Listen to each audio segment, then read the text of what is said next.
તહેવાર ટાણે જ રાજકોટ શહેર રક્તરંજિત થયું। કાળી ચૌદસની રાત કાળ રાત્રિ બની ગઈ।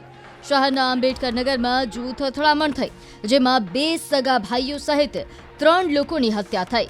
પોલીસને પ્રાપ્ત થયેલી વિગતો અનુસાર રવિવારની મોડી રાત્રે વાહનની ટક્કર લાગવા જેવી નજીવી બાબતમાં મારામારી શરૂ થઈ, જે બાદમાં જૂથ અથડામણ અને હિંસામાં પરિણમી।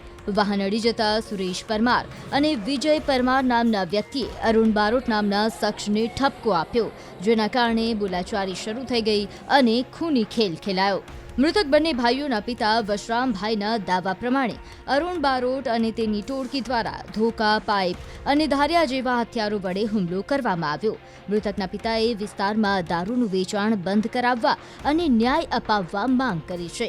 એવી પણ આશંકા વ્યક્ત કરાઈ રહી છે કે દારૂની બાતમી આપવાની બાબતમાં ખાર રાખીને ખૂની ખેલ ખેલાયો। જો કે સમગ્ર મામલે પોલીસ હજુ તપાસ કરી રહી છે। બે મારા દીકરા છે। શું નામ એમનું?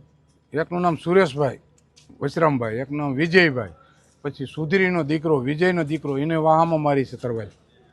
પછી એના ઘરનાને વિજયભાઈ ઓફ થઈ ગયા, એના ઘરનાને એક માથામાં સરી મારી છે। બીજા કે કોણ ઓફ થઈ 4 જણા, વિજયભાઈ અને સુરેશભાઈ, 2 ભાઈ। શું ઘટના કે બની હતી ને ક્યારે બની હતી? ભાઈનું 10 સાડા 10 થયા છે। હું તો બધા હોઈ ગયા હતા, થાકી ગયા। એટલે 2 મજૂરી કરે છે સાહેબ। ઘટનાનું કારણ કઈ ખબર છે?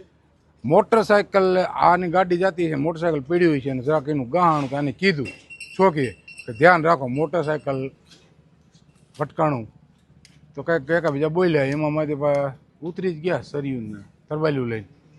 શું માંગ શું છે આપની? આપણી માંગ છે કે 8-10 જણાને પકડો અને દારૂ બંધ કરાવો અમારા લતાની અંદર। એટલી અટાણા છે ને એની વાત કરો, બહુ જૂથ અથડામણ થયેલ, જેમાં 3 વ્યક્તિના મોત થયેલ છે, જેમાં મરણ જનારના નામ છે અરુણભાઈ વિનુભાઈ બારોટ, તેમજ સામે પક્ષે જે સુરેશભાઈ વશરામભાઈ પરમાર અને વિજયભાઈ વશરામભાઈ પરમાર, એ બંને સગાભાઈઓ છે। અને આ અકસ્માત બાઇકને અકસ્માત ગાડી અડવાથી અકસ્માત સામાન્ય અકસ્માત થવાથી બોલાચાલી થયેલ અને છરી, બેટ તેમજ તારિયા ધોકા વડે ઈજાઓ પહોંચેલી। હાલમાં 3 વ્યક્તિઓ ઇન્જર્ડ છે, જેમાં 2 સારવાર હેઠળ છે અને એક બેનને સામાન્ય ઈજા છે। કેટલા વાગ્યાની આસપાસ આ ઘટના બની? આ ઘટના રાત્રે 12:30 વાગ્યા આસપાસ બનાવ બનેલ છે।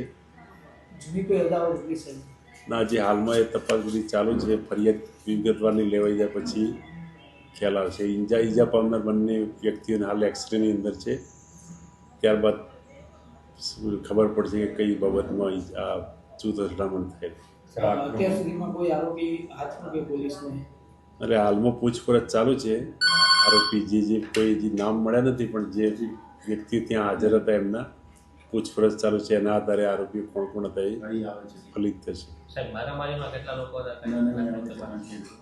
ના, એમાં ત્યાં છોડાવાળા હતા અને બીજા મારવાવાળા હતા, અને એમાં જે પણ હશે મારવાવાળા અને છોડાવાળા તો સીસીટીવીના આધારે ખ્યાલ આવી જશે।